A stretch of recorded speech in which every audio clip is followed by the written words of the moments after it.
It's Sunday, September 21st, the last full day of summer. We're going to look at who's cooling down and maybe who's not. We continue to watch Gabrielle, and severe weather is on the table today and tomorrow.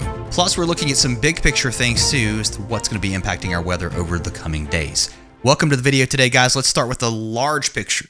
The weather pattern has definitely started to shift in the high latitudes. We're looking at the North Pole top down in this type of view. And one thing that I think is interesting to watch over the next couple of days and even the weeks, how these storms are evolving here into the North Pacific. Another big storm slated to move into parts of Alaska. One of the reasons I think we're seeing that is this temperature differential that exists here in the North Pacific, especially right in here. So big storms form. It's starting to turn cold in this region. I don't know that I would want to go swimming in water this cold, but it is above average for this time of year. And that could impact how a ridge develops off the west coast. I think there's still a lot of questions here, but if you look at last year, how all of this evolves as you start to cool off the North Pacific, generally you start to push your storm track further south into the Northwest.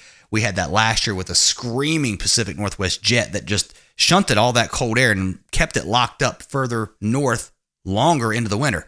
Will that happen again this year? Maybe. And while this isn't the winter weather outlook, I'll do another one on Monday. So if you've not subscribed, come back. If you're brand new, we dig into all of the details of what winter might hold and some of the big global features that could impact things. Now let's look at the cold air and where it is. It's locked up across the Arctic still.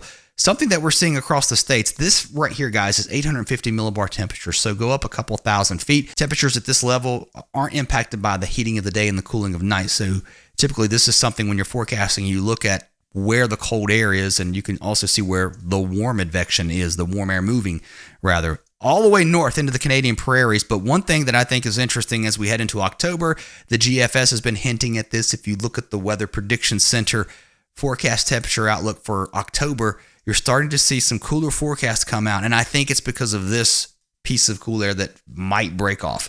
A lot of might, a lot of coulds, but when you're looking at a model now out into October, yeah, it's there. But the trend has been over the last couple of days for things to cool off, at least starting to show up this far out. And when you're looking long range, that's what you look at, the trends that you're seeing, and it's there.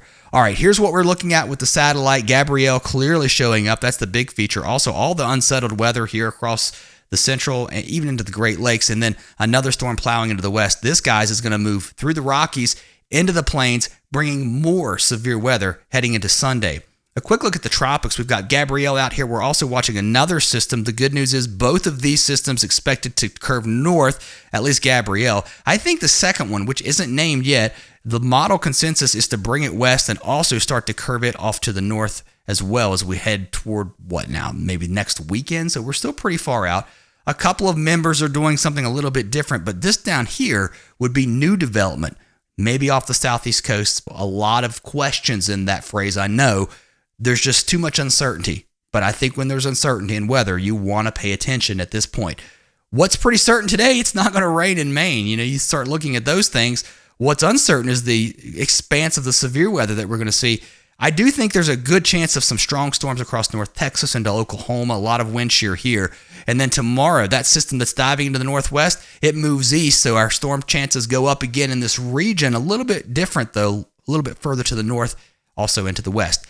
Let's start off into the Pacific Northwest because this system that's going to be plowing in here, moving through the Rockies as we head into Monday, bringing some snow into parts of the mountains of Wyoming, maybe even the high elevations of the Wasatch into the Colorado Rockies, pushes into the plains. That's going to be the severe weather maker as we head into Tuesday. We do dry out across the west, at least drier than we've been.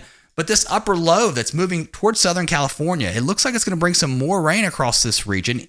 It's not the rainy season for sure, so pretty interesting to see that. That's good news though, right? There's a long-term drought going on in this part of the country, so we'll take anything we can get. Just hope it's not too much of a good thing at one time too fast, because that's what happens typically in the Southwest with big downpours.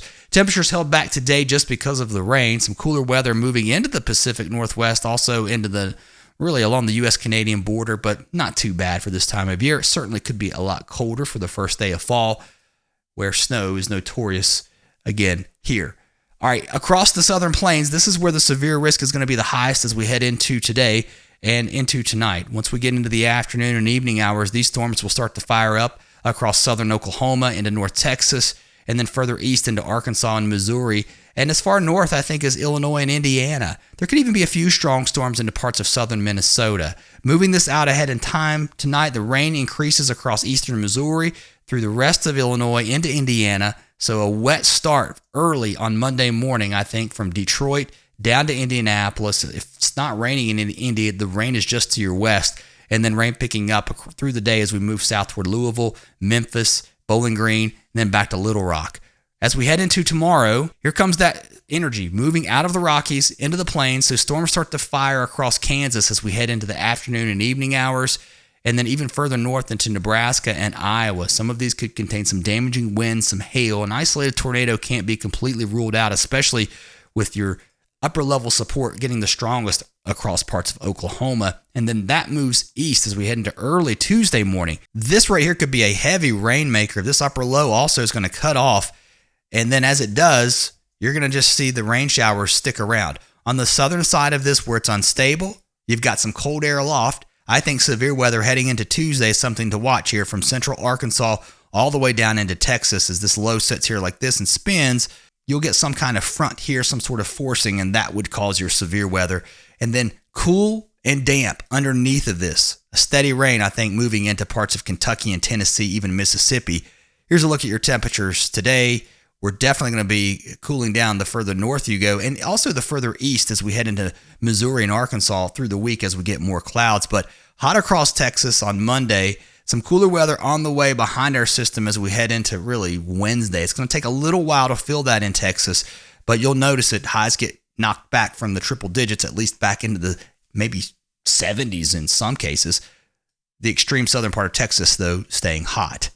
Further to the east, this is where the severe weather was going to end up today. Once we get into the afternoon and evening, watch these storms here from southern Ontario down through Ohio into Kentucky. A few pulse thunderstorms also across the south could have some downpours. This area is the place where you're going to see the chances of rain, this convergence zone, if you will. Heading into Monday, that moves east, and then once we get into the afternoon, some heating out ahead of this, so storms start to fire again across Ontario, western New York, down into western PA, Ohio, Kentucky, Tennessee. Some of these will have damaging winds, hail. Those are the primary threats. And then as we head into Monday night into Tuesday, this moves east. The storms start to settle down some. A wet start here across the southern Appalachians through the Cumberland Plateau back into Tennessee, at least a little cloudy. And then here comes that upper low with that steadier rain moving into West Tennessee, southern Illinois, also into southern Indiana and Kentucky. The thing is, there is some rain in the forecast for parts of the Northeast, right? We've talked about some of that, and I got a comment yesterday. I agree with you. It may be just enough rain to settle the dust. Not a lot, right? So we're just not tapping into a lot of moisture as the front moves through. Maybe that will change. Boy, we could use some rain in Maine, also New Hampshire and Vermont. It's quite dry in some of these areas. Cool temperatures as we head into Monday morning across the Northeast, but look at that southerly flow. It's keeping things warm across the Ohio Valley, and temperatures on Monday warming up ahead of our severe weather with temperatures almost summer-like as we enter the first day of fall. And with fall comes cooler temperatures. Snow is right around the corner. Again, a weekly winter weather update is coming on Monday. If you've not checked this week's out, here's a link to it. I'll see you over there.